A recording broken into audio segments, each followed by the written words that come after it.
नमस्कार, मी गौरी वेद, step up फाउंडेशनची founder trustee आणि आज माझ्याबरोबर आहे ओंकार जाधव. हाय ओंकार. हाय हाय. सगळ्यात आधी तुझं स्टेप अप फाउंडेशन तर्फे खूप स्वागत करते आणि थँक्यू व्हेरी मच. तू एका फोन कॉलवर आलायस आमच्यासाठी खूप मोठी गोष्ट आहे. थँक्यू फॉर कन्सिडरिंग मी. म्हणजे मी या विषयावर कधीच कोणाशी असं पब्लिकली बोलतो नाही, त्याच्यामुळे थँक्यू म्हणजे हा डायलॉग क्रिएट करण्यासाठी. निमित्त असं होतं की आत्ताच 22 तारखेला स्टेप अप फाउंडेशन 11 वर्ष झाली आहेत आणि त्यानिमित्ताने मी दरवर्षीच काही ना काहीतरी कार्यक्रम करत असतो. पण यावेळेस लॉकडाऊनमुळे थोडे रिस्ट्रिक्शन्स आहेत. सो ऑनलाईन काय करायचं आणि या विषयावरती सुद्धा ते थोडंसं आम्ही विचार करताना मग थोडं वेगळ्या अँगल म्हणजे नेहमीच सोशल वर्क किंवा सायकोलॉजी फील्डमधलेच एक्सपर्ट्स नेहमीच इंटरॅक्शन त्यांच्याबरोबर होत असतं. पण थोडंसं वेगळ्या अँगलनी, थोडंसं टीनेजर्स किंवा यंगस्टर्सच्या अँगलनी तो पर्स्पेक्टिव्ह जाणून घ्यायला आम्हाला आवडेल. आणि मग ते डिस्कशन करता करता तुझं नाव आमच्या डोळ्यासमोर आलं आणि लगेच तुला पहिला फोन केला. सो आपण नक्की, आणि मला असं वाटतं की जेव्हा टीनेजर किंवा यंगस्टर म्हणून तुझ्याशी बोलायचं तेव्हा इंटरव्ह्यू न म्हणता आपण गप्पा मारूयात. Please please. ओके. थोडंसं मी म्हणजे सगळ्यांना भाडीपा माहिती आहे त्यामुळे ओंकार पण माहिती असणार आहे, तरी सुद्धा मी एक तुझी ओळख करून देते थोडक्यामध्ये.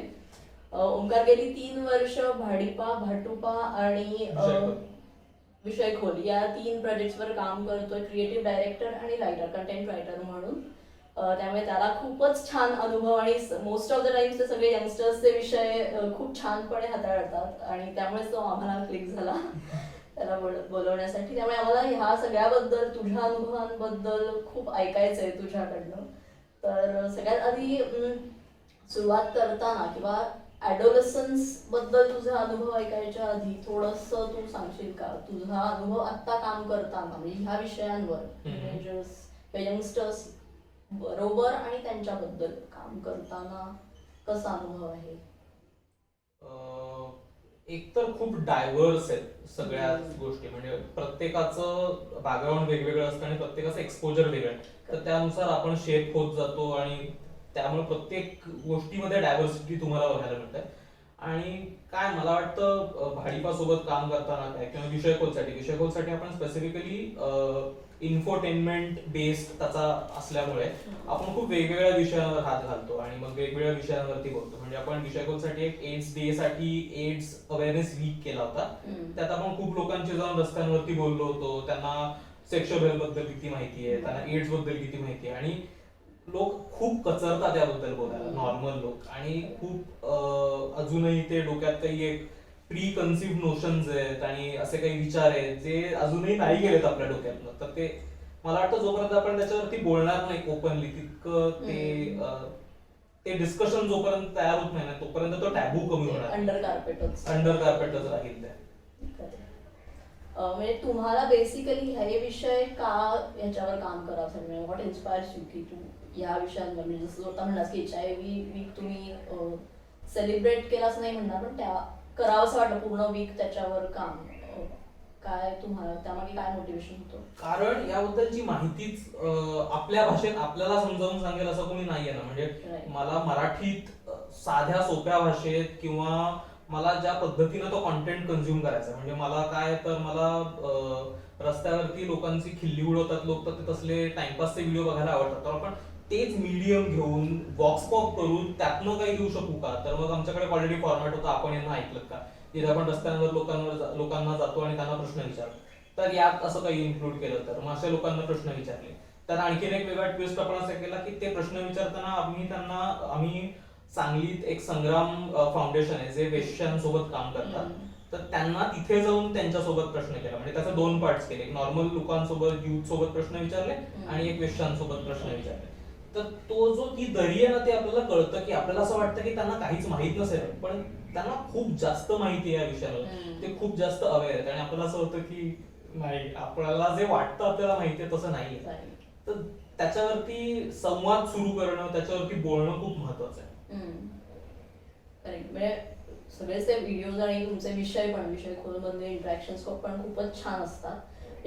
तुला मुद्दाम आज मला असं वाटतं की प्रोफेशन किंवा प्रोफेशनली तुम्ही जे करता ते खूपच उत्तम आहे, पण त्याहीपेक्षा थोडंसं अलीकडे येऊन जे रिअल लाईफ एक्सपिरियन्सेस आहेत किंवा जेव्हा आपण त्या फेज मधनं गेलो म्हणजे तू अगदीच रिसेंटली गेलायस त्या हो. फेज मधनं, सो तुझ्या सगळ्या आठवणी ताज्या असतील अनुभवही ताजे असतील, सो त्याच्याबद्दल जास्त म्हणजे ते रिअल खूप आणि तेच कदाचित तुझ्या कामात विचार करताना कंटेंट डेव्हलप करताना ते रिफ्लेक्ट होत असतील आमचं. तू जेव्हा टीनेज मध्ये होतास तेव्हा तुला काय वाटतं की टीनेज म्हटल्यावर युजली आपल्याला खूप क्युरिओसिटी, एक्सेसिव्ह क्युरिओसिटी, खूप प्रश्न पडतात, खूप माहिती करून घ्यायची असते असं असतं. मग नेमकं तुला कुठल्या प्रॉमिनंटली गोष्टींबद्दल क्युरिओसिटी होती किंवा प्रश्न पडायचे जनरल? जसे सगळ्यांना पडतात तसे खूप गोष्टींवरती प्रश्न पडायचे. म्हणजे एकतर आहे का इथपासून, आणि एकतर माझ्या घरी या विषयावर अजिबात बोललं जात नाही अजूनही. नाही म्हणजे अजूनही टीव्हीवरती कॉन्डमची ऍड लागली की आम्ही असे एकमेकांकडे असे ऑकवर्ड होऊन बघतो. म्हणजे मी आता 26 वर्षाचा आहे, माझा भाऊ 23 वर्षांचा आहे, आणि तरी आमच्यात तो अजून ऑकवर्डनेस आहे. म्हणजे मी माझ्या भावाची तितक्या खुलेपणानं बोलत नाही. तर ते तिथून ते असं आय ग्रू अप. आणि मग पहिल्यांदा ह्या सगळ्या गोष्टी इंट्रोड्यूस झाल्या अर्थात पॉर्न मधून. आणि मी शाळेत असताना त्या गोष्टी पाहिल्या, त्यात मी मराठी मीडियम मुलांच्या शाळेत, तर त्याच्यामुळे ज्या काही गोष्टी आपण इमॅजिन करू शकतो त्या होतात तिथे आपल्याकडे. तर ते मुलींचा एकतर ऑपोजिट सेक्सचा ऍक्सेसच नाही. म्हणजे आम्ही फक्त ग्राउंडच्या पलीकडे मुली बघायचो. हा म्हणजे आमची शाळा आणि मध्ये ग्राउंड होतं आणि ग्राउंडच्या पलीकडे मुलींची शाळा. तर त्याच्यामुळे फुटबॉल खेळायची मुलं आणि बॉल आत टाकायचे का तर मुलींच्या शाळेत जाऊन बॉल आणायला मिळालं. इतकं बेसिक मुलींसोबतचं इंटरॅक्शन. त्याच्यामुळे 9वीला अगदीच सायन्स मध्ये काय रिप्रोडक्टिव्ह सिस्टम आणि त्याच्याबद्दल एक बेसिक लेसन असतात. मला आठवतही आमच्याकडे तो व्यवस्थित शिकवला गेला होता. बहुतेक तो स्किप केला होता. तुमचं तुम्ही वाचून या आणि मग आपण पेपरला लिहू, आणि त्याच्यावर प्रश्नही नव्हते अर्थात पेपरात. तर ते इतका निग्लेक्टेड तो सगळा टॉपिक होता. आणि नंतर मग 11वी-12वीत पहिल्यांदा मुलींसोबत, कारण काय एका वर्गात मुली होत्या आणि 4थी नंतर पहिल्यांदा असं एका वर्गात मुलं मुली एकत्र बसायला लागलं. तर ते खूप जास्त ती ऑकवर्डनेस होता. आणि मग काय प्रश्न होते, मग ते कोणालाच विचारता यायचं नाही. आणि नंतर जसजसे आणखीन काही क्लोज मित्र बनले, मैत्रिणी झाल्या, त्याच्यानंतर मग या विषयांवर आम्ही बोलायला लागलो. पण मग तोपर्यंत फर्स्ट सेकंड इयर उजाडलं होतं. ओके. ते युजली कॉमनली मुलांना, जे आम्ही पण काम करताना मला दिसतं कॉमनली खूप म्हणजे आपण म्हणतो ना तो एक किडा असतो डोक्यात की मला हे कळलं पाहिजे की युजली मुलांची आणि मुलींची बॉडी वेगळी, नेमकं काय मुलींचं काय असतं स्ट्रक्चर किंवा ते असंच का असतं. खूप म्हणजे मुलं आम्हाला खूप कमी विचारतात ते सॅनिटरी नॅपकिन्स बद्दल. म्हणजे युजली घरात चुकून विचारलं तर आई गप्पे तुला काय करायचंय, मुलींचा विषय येतो असं करून गप्प करतात. म्हणजे ते खूप हवं असतं की नेमकं काय असतं ते आणि कसं वापरतात, का वापरतात, हे सगळं हवं असतं. पिरियड्स बद्दल असेल, सेक्शुअलिटी किंवा सेक्स बद्दल माहिती हवी असणं, हे तर म्हणजे खूपच कॉमन आहे. मुलगा काय मुलगी काय त्यांना ग्लोबल क्युरिओसिटीचा विषय, अट्रॅक्शन्स डेव्हलप होणं. तर म्हणजे हे नक्कीच सगळे प्रश्न तुलाही पडले असतील. पण मग जसं तू म्हणलास की मुळातच तो इतका ऑकवर्डनेस आहे, घरातही तसं वातावरण नाहीये, तर मग तुझा पहिला गुरु कोण होता हे सगळं इन्फॉर्मेशन कळण्यासाठी? खरं तर माहित नाही. असं मी कधीच असं कोणाशी फार क्लोज वगैरे नव्हतं की त्याच्याशी असं इतकं ओपनली बोलू शकत असेल. तर काय तर पॉर्न एकतर ऑनेस्टली म्हणजे त्यातनं जेवढं पाहिलंय तर तेवढंच सुरुवातीला बेस तेवढाच होता की अच्छा हे असं असतं, ही प्रोसेस आहे. आणि नंतर पुस्तकं वाचायचो काही गोष्टींची, आणि नंतर मग त्यातला एक वेगळा ऍस्पेक्ट कळायला लागला. तो म्हणजे ही फक्त काय म्हणूया ती फक्त फिजिकल प्रोसेस नाही, त्यात खूप जास्त तितकीच इमोशनल पण आहे. म्हणजे तसं इमोशनल ऍस्पेक्ट कळायला लागला मला ऍक्च्युअल पुस्तकांमधून.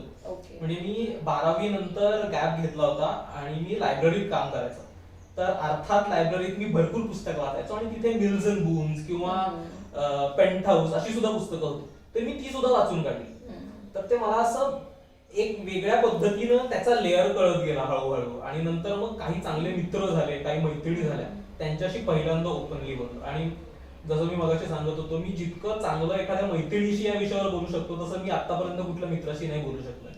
तर म्हणजे ज्यावेळेस माझ्या आयुष्यात मुली यायला सुरुवात झाला, एक ऑपोजिट सेक्सची व्यक्ती तिच्यासोबत मी कम्फर्टेबल झालो, त्यानंतर या गोष्टींबद्दल मला ऍक्च्युअली जास्त माहिती कळायला लागली. म्हणजे मग मी तिला विचारलं आणि आमचा ग्रुप होता, मग आम्ही पिरियड्स बद्दल बोललो, आम्ही सेक्शुअलिटीज बद्दल बोललो. आणि मग त्याच्यानंतर तो काय म्हणूया तो आईस ब्रेक झाला आणि नंतर आम्ही कोणत्याही विषयावरती बोलू शकलो. तर तो कम्फर्ट तयार व्हायला खूप वेळ लागला, पण मग झाला तो एका पॉइंट नंतर. आणि तो ऑपोजिट सेक्स सोबत झाला. तर ते खूप इंटरेस्टिंग वाटतं मला. मुलं मुलांची जितका कम्फर्टेबली बोलू शकत नाही तितकं मुलींची बोलू शकतात. आता माझा तरी अनुभव हा वेगळा अँगल आज मला कळलाय मुलांकडून म्हणजे मुलाकडून एका, त्यामुळे ग्रेट. पण म्हणजे मला एक डिस्कशनचा पॉइंट म्हणून म्हणूया किंवा मला क्युरिओसिटी आहे की जर का हे म्हणजे जसं तू म्हणलास की तो कम्फर्ट याला FY उजाडलं होतं, तोपर्यंत तो ऑकवर्डनेस होताच. हेच जर का तुला थोडंसं आधी म्हणजे शाळेत असताना कळलं असतं, मे बी जेव्हापासून ते प्रश्न पडायला लागले किंवा अगदी लहानपणापासून थोड्या थोड्या प्रमाणात, जसं आता ट्रेंड आहे की गुड टच बॅड टच किंवा काही जरी प्रमाणात आपण इन्फॉर्मेशन सांगतो मुलांना, तर आधी अर्ली एज मध्ये कळलं असतं तर काय इम्पॅक्ट झाला असता किंवा काही फरक पडला असता तुझ्यामध्ये? मला वाटतं खूपच फरक पडला असता. कारण आपण तोपर्यंत ज्या पद्धतीनं त्या गोष्टी आपल्याला इंट्रोड्यूस झाल्या ना त्या पद्धतीनं त्या गोष्टींकडे बघत जातो. म्हणजे पॉर्न मधून किंवा या गोष्टी त्या अश्लील पुस्तकांमधनं जे मी सेक्शुअल लाईफ इंटरप्रेट केली होती किंवा त्यातनं जे सांगितलं की तशीच मला वाटत होती. पण ते जोपर्यंत आम्ही डिस्कस केलं नाही तोपर्यंत ते जितकी जे काय 5-6 वर्ष गेली 7 वर्ष गेली तोपर्यंत माझ्या डोक्यात ते असं भलतंच काहीतरी त्याचं चित्र होतं. तर मला वाटतं जितक्या लवकर ते चांगल्या पद्धतीनं किंवा नॅचरली मला जर ते इंट्रोड्यूस झालं असतं तर कदाचित ह्या सगळ्याकडे बघण्याचा दृष्टिकोन सुरुवातीपासून वेगळा असता.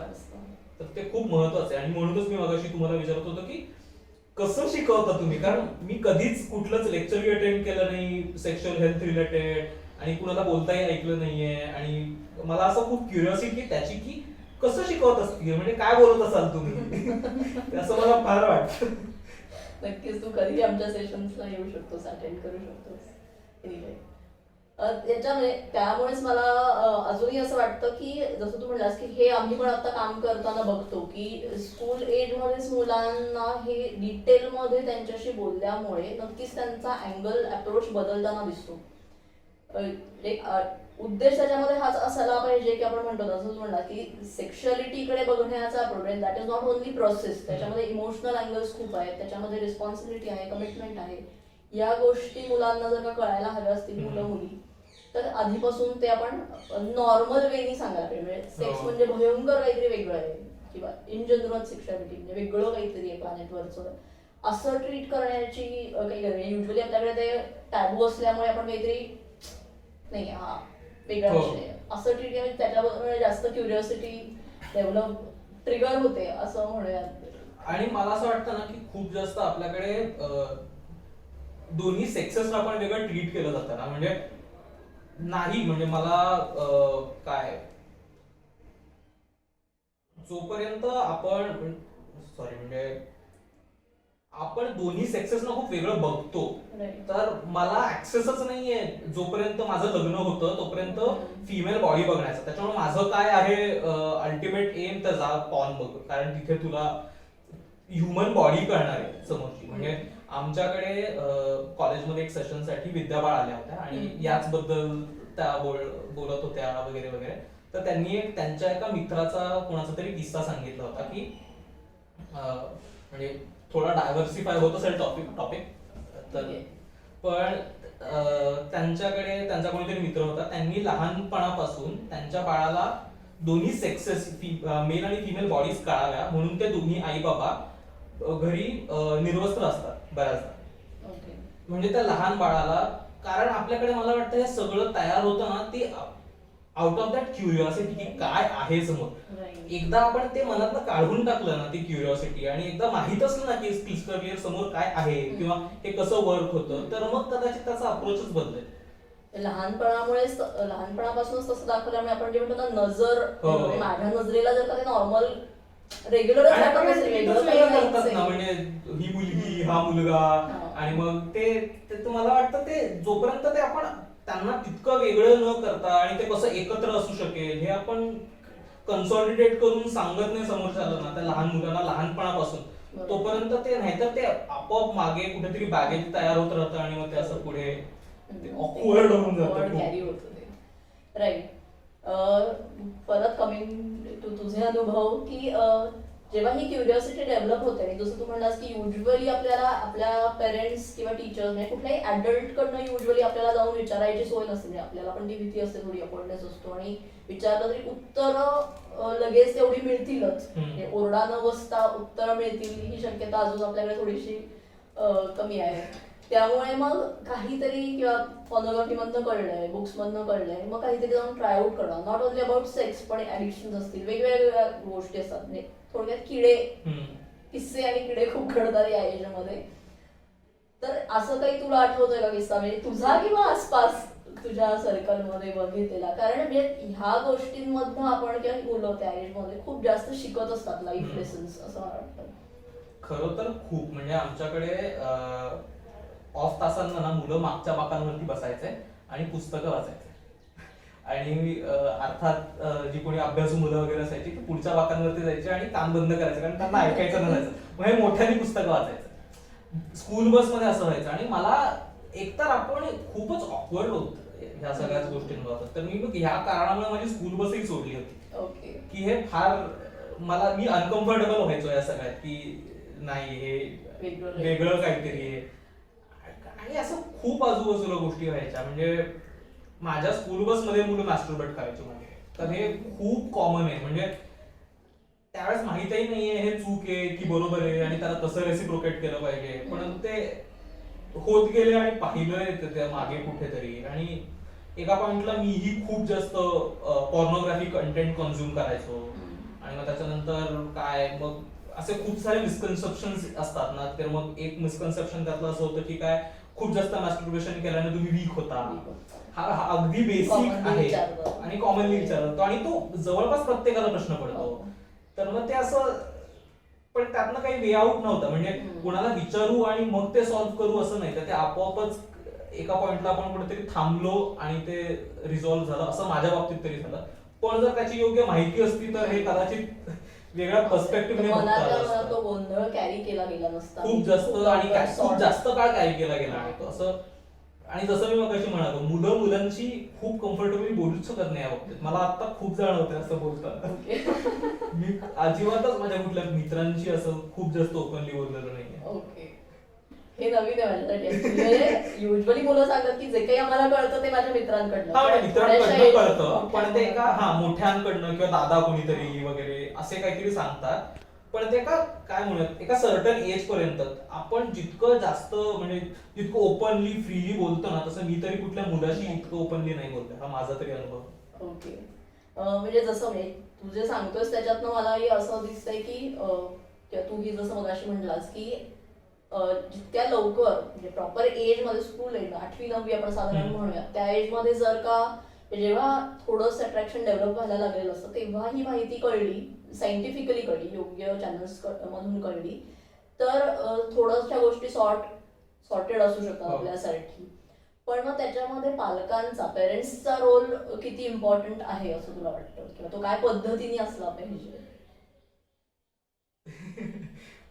मी ऑनेस्टली अशा पोझिशन मध्ये की मी कधीच पालकांसोबत असा संवादच केला नाही. त्याच्यामुळे त्याने काय फरक पडू शकतो ना हे मला नाही माहित. म्हणजे मी ती बाजूच बघितली नाहीये की पालकांशी संवाद झाल्यानंतर काय असू शकतं. मे बी तुम्ही खूप जास्त ओपनली या घरात गोष्टींबद्दल बोलू शकता, किंवा काय म्हणजे तुम्ही गेम ऑफ थ्रोन्स घरी आईबाबांसोबत बघू शकता. इतकं बेसिक आहे. पण नाही, हा मी ती बाजू कधी पाहिलीच नाहीये. पण मग आय थिंक त्यांच्याकडनं जर असं कधी आलं असतं तर खूप, म्हणजे सगळ्यात आपण कम्फर्टेबल कुठे असतो तर घरात.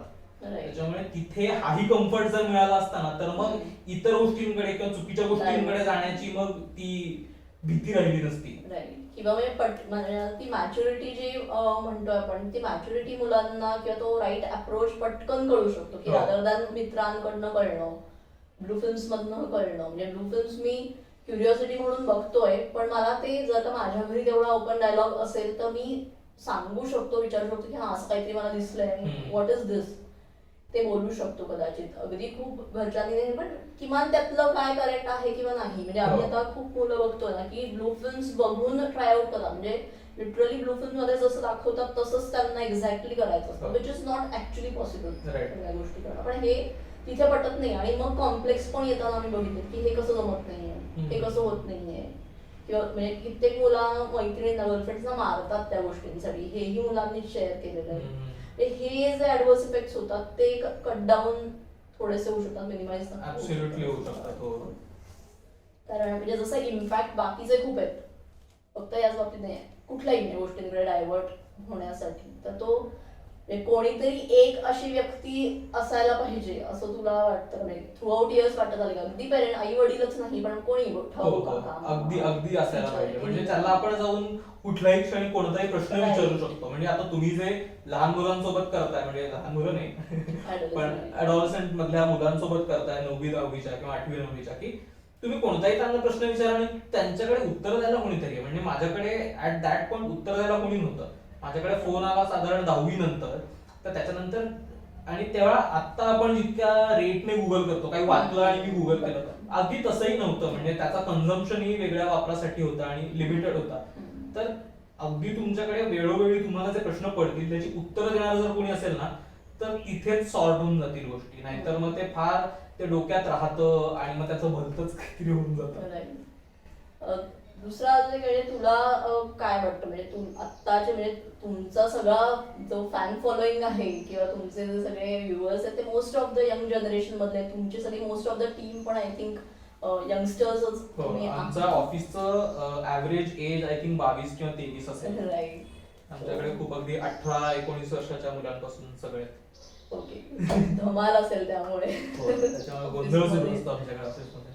पण तुला काय वाटतं किंवा तुझं ऑब्झर्वेशन किंवा तुझे एक्सपिरियन्सेस काय आहेत आजूबाजूला, की आताच्या जनरेशन यंग जनरेशन मध्ये आम्ही जे बघतो मुलांशी इंटरॅक्ट करताना ती थोडीशी अजून लहान म्हणजे 12वीच्या आतली मुलं आहेत, पण त्यांचे पर्स्पेक्टिव्ह रिलेशनशिप्स हा एक स्टेटस इश्यू आहे सध्या, की मला गर्लफ्रेंड बॉयफ्रेंड नसेल तर मी यांच्या जमातीतलाच नाहीये, मी बाहेरचा आहे कुठल्या तरी वेगळ्या ग्रहावरचा, असंच फिलिंग असतं. आणि जेवढे ते जास्ती रिलेशनशिप्स असतील तेवढं आय एम ग्रेटचं फिलिंग असतं. तर म्हणजे खरंच तुला पण असंच दिसतंय का आजूबाजूला, किंवा तुझं काय ऑब्झर्वेशन आहे आणि त्याचा इम्पॅक्ट काय होताना दिसतोय, काय तुझं ऑब्झर्वेशन आहे? माझे खरं तर त्या वयातले जे काही मित्र आहेत त्यांच्या खरंच सगळ्यांचे गर्लफ्रेंड्स किंवा बॉयफ्रेंड्स आहेत. तर ते आय कॅन अंडरस्टँड की ज्याला नाही त्याला केवढं प्रेशर घेऊ शकत असेल. आणि हो, म्हणजे एका पॉइंटला माझ्याही बाबतीत असं झालं होतं की आपल्या आजूबाजूच्या मित्रांना गर्लफ्रेंड्स आहेत, मैत्रिणींना बॉयफ्रेंड्स आहेत आणि आपल्याला कोणी नाहीये. तर ते उगाच एक जे पिअर प्रेशर तयार होतं ना, की आणि मग अशा वेळेस काय करायचं की नाही, मग आता हा म्हणतोय ना की ती मुलगी बहुतेक तुझ्याकडे सारखी बघते, तर मग नाही आता मग तीच आहे. म्हणजे मला माझ्या डोक्यातही खरं नाहीये काही तिच्याविषयी, पण मग मला तो सांगतोय की नाही ती तुझ्याकडे बघते रोज, मग आपण पण तिला रोज बघायचं, तिला स्माइल करायची आणि मग तीही रेसिप्रोकेट करते. आणि ते असं ठरवून दिल्यासारखं ते मग जातं. आणि ते मला माहित नाही is it the purest way of approaching something like that, पण मग तसं होतं खूप जास्त. आणि आताच्या मुलांचं खूप जास्त होत असणार अर्थात तसं. म्हणजे आम्ही अशी मुलं बघतो की सांगतात येऊन ते आम्हाला लेक्चर नंतर की ताई ती माझी खरी गर्लफ्रेंड नाहीये, आम्ही ठरवून घेतलंय सगळ्यांना सांगायला की आपण गर्लफ्रेंड बोल. म्हणजे दॅट इज ओके. तो इनोसन्स पण आणि असतो. फोमो आहे, फिअर ऑफ मिसिंग आउट आहे की मी काहीतरी मिस करते आयुष्यात असं वाटत राहतं. पण म्हणजे जेव्हा काही मुलांच्या बाबतीत असं होत असेल किंवा म्हणजे तू बघितलं असेल मित्रमैत्रिणींमध्ये तर की जेव्हा काही मुलं त्यातनं पटकन जसं म्हणलास की आपोआप वय वाढत जातं किंवा पुढे जातो तसे त्यातनं आपोआप बाहेर पडतात, गोष्टी कळायला लागतात, तसे पण काहींमध्ये तो कॉम्प्लेक्स मे बी काय म्हणूयात लॉंग टर्म राहू शकतो किंवा डेव्हलप होऊ शकतो. किंवा त्याचे नंतर ब्रेकअप झालं म्हणजे जेव्हा रिअलाइज व्हायला लागतं की नाही काही हे खरं नाहीये किंवा ब्रेकअप्स व्हायला लागतात, तर तिकडनं मग ते डायव्हर्जन्स बरेच होऊ शकतात. असं काही तुला आठवतंय बघितलेलं, ऑब्झर्व केलेलं? नाही ऍक्च्युली खरं तर. कारण ब्रेकअप्स वगैरे, कारण होतं असं की माझे 1-2 मित्र होते ज्यांचे अगदी 10वीत 9वीत असल्यापासून गर्लफ्रेंड्स होत्या. आणि त्यावेळेस असं होतं की हे 2010-11ला, म्हणजे त्यावेळेस एक तर मुलांची शाळा, मुलींचा अजिबात संबंध नाही. जे लोक ट्युशन्सला जायचे तेच मुलींना भेटायचे किंवा आपल्या बिल्डिंग मधले किंवा सोसायटीतल्या मैत्रिणी, ते सोडून तर ते सोडून मुलींची संबंध नाही तितका. आणि त्यातल्या काही 1-2च्या गर्लफ्रेंड, त्याच्यामुळे इतर लोकांना ते उगाच सुपिरियर वाटायचे. आणि मग over a period of time मग त्यांचे, आम्ही कॉलेजमध्ये असताना त्यांना 7-7, 8-8 वर्ष झाली होती आणि इथे लोकांना गर्लफ्रेंडही नव्हत्या, तर ते असं उगाच ते इन्फिरियरिटी कॉम्प्लेक्स असायचा. आणि मग नंतर त्यांचे इश्यूज की मग नाही ती आता वेळच देत नाही किंवा त्यांना नवीन लोकांसोबत आणखीन आपण एक्सपोज झाल्यानंतर इतर कोणी लोक आवडायला लागतात. आणि मग ते दोघांती मग की नाही तर डबल डेट करताय आणि या सगळ्या ते खूप बालिश वाटायच्या त्यावेळेस, पण ते होतात कॉम्प्लिकेशन्स डेव्हलप, आणि मग तुम्हाला एक्सेप्ट करता येत नाही की आता काय करायचं अशा वेळेस. मग मग मुलं व्हायलन्स कडे जातात. म्हणजे माझा एक मित्राचा मित्र होता, त्याच्या बाबतीत असं झालं की ते जवळपास 7 ते 8 वर्ष डेट करत होते, आणि नंतर त्या मुलीला असं वाटायला लागलं की नाहीये हे, म्हणजे आम्ही फक्त ते शिक्का लावलाय पण आमचं काही वर्क होणार नाहीये, आणि आता मला बहुतेक दुसरा मुलगा आवडतोय आणि तो खरंच आवडतो.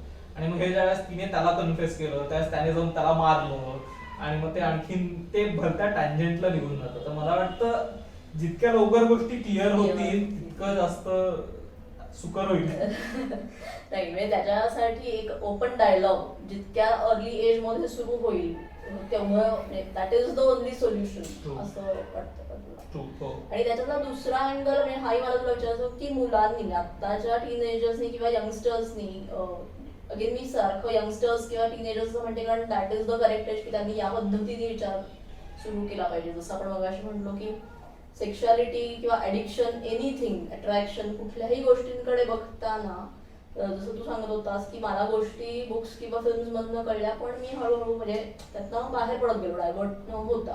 की दॅट वॉज युअर मॅच्युरिटी जी इनबिल्ट कदाचित होती. पण मग काय सांगशील तू मुलांना की त्यांनी स्वतःला मॅनेज कसं करावं? कारण प्रत्येक मुलाला ते जमत नाही की मला इनपुट मिळालंय, काहीतरी इन्फॉर्मेशन मिळालीये, पण मी ते तसंच्या तसं नाही करून बघायचं, किंवा काय पद्धतीने ती थॉट प्रोसेस असली पाहिजे, मॅनेजमेंट कशी केली पाहिजे स्वतःची? मला वाटतं त्या क्षणी आपल्याला काय म्हणत, एक मागे जो छोटा बिंदू असतो तो आपल्याला अशा बऱ्याच सिच्युएशन्स मध्ये करताना काही सांगत असतो की हे कर. आपलं जे इंट्युशन्स असतात किंवा इन्स्टिंक्ट आहेत तर ते त्याच्यावरती एकतर खूप विश्वास ठेवायला पाहिजे, आणि जिथे आपल्याला कळत नाहीये ना हे नक्की काय होत आहे ते कुणाशी तरी बोललं पाहिजे. म्हणजे कन्सल्ट केलं पाहिजे कुणाला, किंवा तुम्ही गुगल करून बघा, कोणी मित्रांशी बोला, कोणी दादा असेल, म्हणजे कुणीतरी एक विश्वासाचा माणूस हवं जवळ त्याच्यासोबत तुम्हाला हे सगळं बोलता येईल. कारण अदरवाईज तुम्ही लॉस्टच राहाल, आणि मग ती नाव तुमची कुठेही भरकटत जाईल आणि तुम्ही कुठे जाऊन पोचालय तुम्हाला कळणार नाही. त्याच्यामुळे तुम्हाला कोणीतरी हवं सोबत जे तुम्हाला सांगू शकेल हे चूक आहे किंवा बरोबर आहे. मग ते तुम्हाला ते कसं रिसीव्ह करायचं, किंवा मग ऍक्च्युअल ती व्यक्ती कितपत तुम्हाला चुकीचं किंवा बरोबर सांगते हे माहित नाही, पण कुणावर तरी विश्वास टाकून ते शेअर करणं खूप महत्वाचं आहे त्या क्षणी. तो थॉट येणं सगळ्यात पहिल्यांदी गोष्ट, तू ती व्यक्ती जिच्यावर मी विश्वास टाकतो म्हणजे खरंच ती रिलायबल आहे का? म्हणजे युजली मला माझे मित्रच जवळचे वाटतात, पण त्यांनाही म्हणजे मॅच्युरिटी इज की मी तो आधी विचार करणं थांबून की त्या कोणाशी मी बोलतोय किंवा कुठून मी इन्फॉर्मेशन घेतोय, आणि आधी 1 सेकंड थांबून विचार करणं की मला मिळालेली इन्फॉर्मेशन करेक्ट आहे का, किंवा ती मी तशी कॉपी केली पाहिजे की नाही, त्याचे कॉन्सिक्वेन्सेस काय काय होतील. म्हणजे हे सगळं 1 सेकंड थांबून जो मुलगा किंवा मुलगी विचार करू शकेल, तिथे आपण म्हणूया की खरं सेक्स एज्युकेशनचा उपयोग आहे किंवा दॅट वर्क्स असं. आणि आता पण म्हणजे आपण आता बोलताना मला एकदम असं आठवलं की आता दिल्लीत जे बॉईज लॉकर रूम वगैरे ह्या सगळ्या गोष्टी झाल्या, आणि परत मध्ये कॉन्व्हर्सेशन सुरू झालं की कसं ते चूक आहे किंवा कसं बरोबर आहे. पण मला वाटतं सेक्शुअलिटीज बद्दल किंवा दुसऱ्या सेक्शुअलिटीवरती आपण शेरेबाजी करणं वगैरे आपल्याकडे इतकं नॉर्मलाइज करून झालंय ना की ते हे फक्त आत्ताची टीनेज मुलं करतायत वगैरे नाही, त्यांनी त्यांच्या आई बाबांना आजूबाजूच्या लोकांनाही करताना बघितलंय कळत न कळत. तर ते तुमच्या सराउंडिंग वर सुद्धा खूप जास्त डिपेंड करतं की तुम्ही कसं स्वतःला शेप करू देता. तर तो खूप जास्त इम्पॉर्टंट भाग आहे तुमच्या सराउंडिंगचा, किंवा तुमचे आजूबाजूचे मित्र कसे, तुम्ही कोणासोबत जास्त वेळ घालवता. तर ते मला वाटतं थोडं आपण त्या बाबत नेहमीच आयुष्यातच जागरूक राहायला पाहिजे की आपण कोणासोबत वेळ घालवतो आणि काय पद्धतीच्या लोकांनी आपण सराउंड करून घेतो स्वतःला. मला वाटतं ते ओव्हरऑल आयुष्याच्या इम्पॅक्ट साठी खूप जास्त महत्वाचं आहे. अजून तुला असं काही शेअर करावं असं वाटतं की मी म्हणेन टर्निंग पॉइंट असं नाही, पण काही अशा गोष्टी किंवा अनुभव जिथे तुला क्लिक झालं की नाही इथे नाही जायचं. म्हणजे मुलांनी जसं आता आपण ज्या कॉन्टेक्स्ट मध्ये बोलतोय की मला ते कळणं गरजेचं आहे की मी इथे पुढे जायचंय किंवा नाही, किंवा माझा मित्र एखादी गोष्ट सांगतोय की चल रे करून बघूया काय होतंय, पण तू स्वतःला थांबवलंयस की नाही अशा बऱ्याच गोष्टी असतील खरं.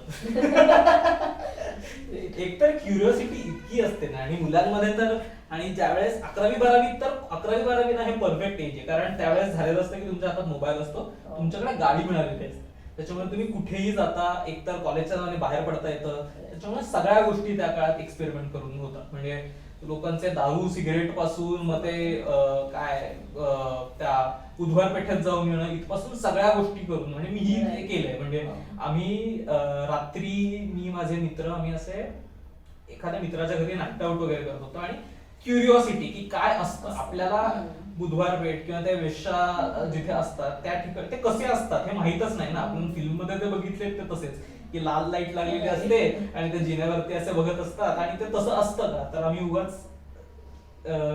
11वी-12वीची अशी छोटी छोटी कवळी कवळी पोरं गाड्या काढून आम्ही गेलो होतो, आणि तिथे पोलीस बघितले आणि आम्ही पळून आलो.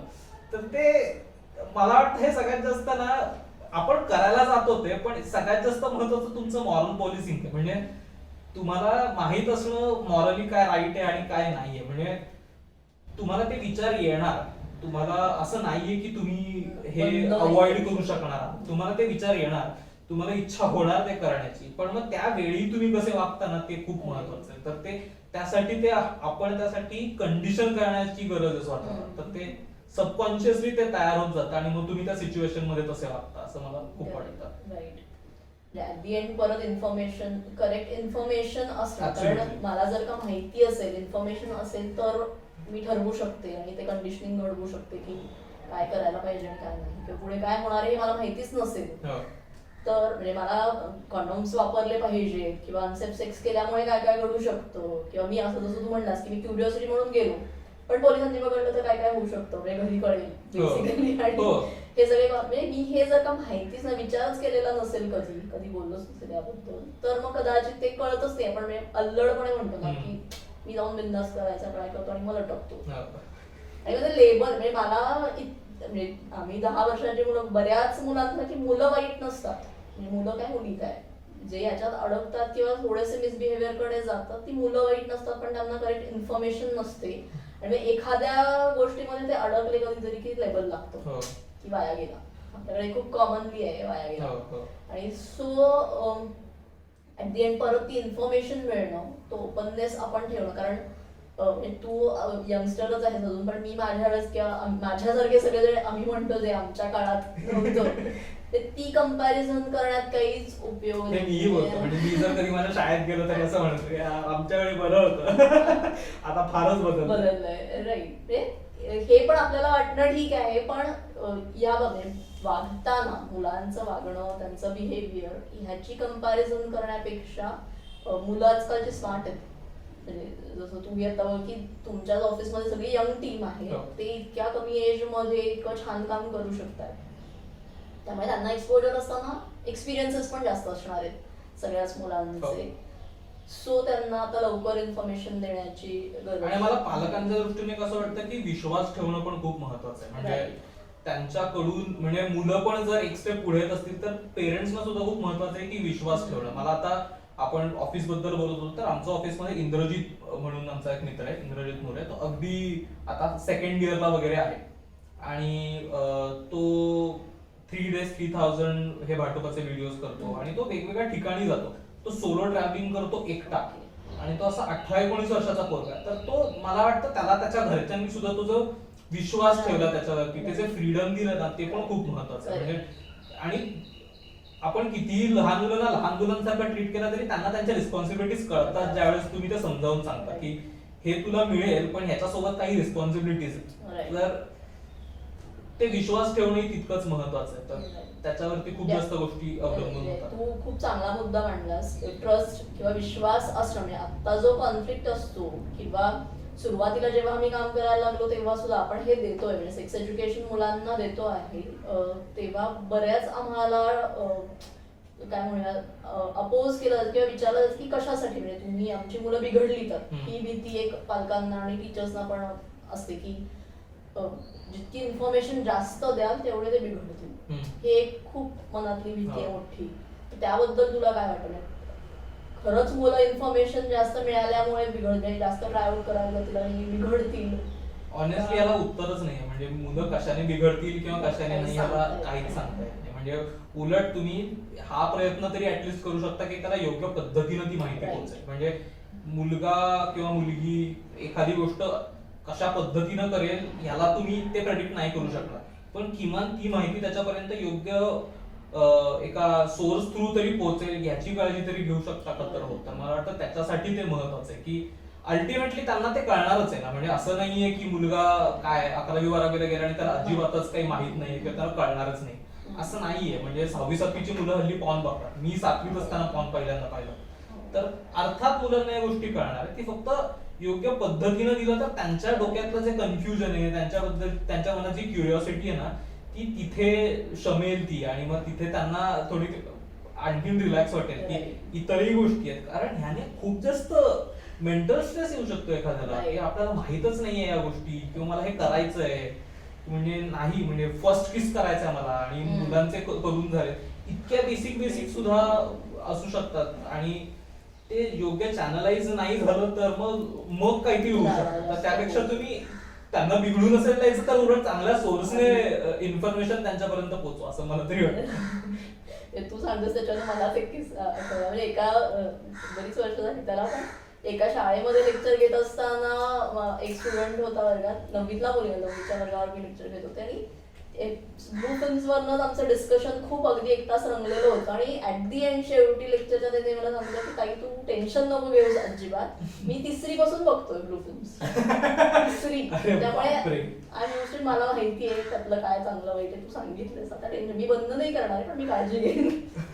ते इतकं त्याला स्वतःला जे तो मी आतापर्यंत कधीही कोणाला नाही सांगितलेलं की मी 3री पासून, म्हणजे 3रीत कळत नव्हतं मला काही, पण दादा लोक सगळे बघायचे त्यामुळे मला चुकून बघितलं त्यांच्याबरोबर, ती सवय लागली. पण आता मला कळतंय की माझा अप्रोच काय असला पाहिजे. म्हणजे मुलींबद्दल बोलताना मी आता ज्या कमेंट्स करतो, ज्या पद्धतीने बोलतो, टीज करतो, तर ते काय केलं पाहिजे नाही केलं पाहिजे हा विचार नक्की मी करू शकेन. बॉडीवरनं कमेंट्स करतो मुलींच्या, तर नक्कीच म्हणजे ते मला रिलीफ होतं. आधी टेन्शन आलं होतं ऐकल्यावर, पण जेव्हा मी त्याचं सगळं बोलणं ऐकलं तेव्हा मला खूप रिलीफ होता. म्हणजे तसेच काही तुम्हालाही अनुभव येतात, म्हणजे तुला काय वाटतं, म्हणजे असं काही ऐकलंच का जेव्हा तुम्ही या विषयांवर काम केलं तर अशा काही रिॲक्शन्स चांगल्या तर येतातच फॅन्सकडनं, पण वेगळ्या निगेटिव्ह पण काही आल्या होत्या की कशा विषयांवर काम करताय? खरं तर आता खूप कमी बोललं जातं. म्हणजे आता ना आता खरं ऑनेस्टली हा ट्रेंड झाला या सगळ्या गोष्टींबद्दल पॉझिटिव्हली बोलण्याचा. म्हणजे बॉडी पॉझिटिव्हिटी असो किंवा काय सोशल मीडियासाठी, आता मी तिथेच काम करतो म्हणून कदाचित हे फार एक्झॅजरेटेड असेल, पण करतात खूप लोक फक्त शेअर करायचं म्हणून किंवा इंस्टाग्राम शेअरसाठी. तर आणि असतात असे खूपही लोक आहेत जे अजूनही लोकांना बॉडी शेमिंग करतात. आमचे काही स्टँडअप कॉमेडियन्स आहेत त्यांच्या व्हिडिओजवर उगाच म्हणजे खूप अश्लील कमेंट्सही करतात आणि मला कळतच नाही त्यांना त्यातनं मिळतं काय. म्हणजे अटेन्शन हवंय का तुला, तर दुसरेही मार्ग असतील त्यातनं मिळवण्याचे, पण मग उगाच एखाद्या बद्दल अश्लील शेरेबाजी करून काय मिळतं मला ते जरा तो प्रश्नच आहे की, आणि कुठून येत असेल ना हे खूप इम्पॉर्टंट आहे. म्हणजे ते का वाटत असेल त्यांना की आपण असं काही केल्याने समोरच्याला काय हार्म होणार आहे किंवा त्यांना काही मला बरं वाटणार आहे. म्हणजे कालच आम्ही माझा असाच एक रॅन्डम व्हिडिओ कॉल चालला होता माझ्या काही मैत्रिणींसोबत. तर ते आम्ही असं रॅन्डम बोलत होतो इंडियन मॅच मेकिंग बद्दल वगैरे, आणि मग एक असंच सहज विषय निघाला म्हणून मुली सांगत होत्या की त्यांच्यासाठी फ्लॅशिंग किती काय म्हणत नॉर्मल आणि रेग्युलर गोष्ट झाली. आणि मला असं झालं की कसं शक्य आहे की ट्रेन मधून जाताना कोणीतरी ट्रेन मध्ये ही डब्यात उभी आहे आणि खाली उभं असणाऱ्या एक माणसाने पॅन्ट खाली केली. म्हणजे तुला का वाटत असेल असं काही करावं असं, म्हणजे ते आय थिंक तिथे परत हेच आहे की राईट, कदाचित आधीपासून कंडिशनिंग मग अशी तुझं म्हणणार की ते प्रॉपर झालेलं नाहीये. मला सेक्शुअलिटी किंवा माझी अर्ज, माझी नीड, माझे सेक्शुअल फिलिंग्स मला ते प्रॉपरली कळतच नाही आणि त्याला कसं चॅनलाइज करायचं हे पण कळत नाही, म्हणून कदाचित ती मेंटॅलिटी डेव्हलप होत असावी. तर म्हणजे टू सम म्हणजे आपण ह्या विषयावर कितीही बोलू शकतो, दिवसभर बोलू शकतो, पण टू सम अप तू काय सांगशील आत्ताच्या यंगस्टर्सना? मग अशी मी जो पॉईंट एक म्हटला होता की सेल्फ मॅनेज, स्वतःला मॅनेज करण्यासाठी, की जसं काय सेक्शुअल फिलिंग्स येणार आहेत, मला नवीन गोष्टी करून बघाव्याशा वाटणार आहेत, खूप अट्रॅक्शन्स आजूबाजूला आहेत आत्ता, तर स्वतःला काय मॅनेज कसं केलं पाहिजे? मला वाटतं की कोणाशी तरी डायलॉग, म्हणजे ज्या गोष्टी आपण ट्राय आउट करणार आहोत ना पहिल्यांदा, म्हणजे हे खूप साधी सोपी गोष्ट आहे ना की आपल्याला पाण्यात उतरायचंय जर पहिल्यांदा, तर आपण गाईड असतो कोणीतरी आपल्याला तिथे पाण्यात, ज्याला पोहता येतं, ज्याला माहितीये पोहायचं कसं किंवा बुडल्यानंतर काय करायचं. तर तितकं बेसिक सर्व्हायवल इन्स्टिंक्ट माहिती असलं पाहिजे की आपण एखादी गोष्ट जर पहिल्यांदा नवीन करू बघतोय, आपल्याला जर माहितीच नाहीये ती कशी करायची, तर ऍटलिस्ट कोणाला तरी माहित असू द्या किंवा कोणाचं तरी गायडन्स घ्या की ते कसं करायचंय, आणि मग ते आपोआपच तुम्हाला सापडेल की ते काय करायचंय आणि कसं करायचंय. इतकं बेसिक असू शकतं. मला असं वाटतं की कुणीतरी कुणाचा तरी सल्ला घ्या, कुणाच्या तरी कानावर घाला, कुणाशी तरी बोला, जिथे आपण अडकतोय ना. आणि there is no harm in asking. म्हणजे काय म्हणून समोरचा माणूस थोबाडीत मारेल आणि मग तुम्हाला कळेल की नाही मला हे नाही करायचं, किंवा मग ते हे तरी कळेल की चुकीचं आहे किंवा बरोबर आहे, त्याच्याकडे कसं पाहिलं पाहिजे हे तरी कळेल. जर तुम्ही विचारलंच नाही तर मग ते कुठे जाईल हे मग सांगता येईल. म्हणजे त्याला काही काही होऊ शकतं मग त्याचं. Correct. Okay. Thank you very much. मला खूप मजा आली तुझ्याशी गप्पा सेम सेम. आय होप मी खूप जास्त डायव्हर्ट नाही केले विषय. म्हणजे मला आता असं होतं की बोलायला खूप आहे, अजून खूप बोलू शकतो पण, किंवा मला बोलावंसंही वाटतंय, पण नक्कीच आपल्याला टाइम रेस्ट्रिक्शन्स.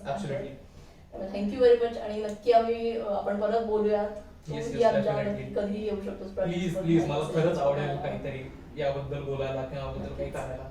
डेफिनेटली. आणि thank you so much for having me here. आणि thank you Nidhi, thank you Gauri. Thank you very much.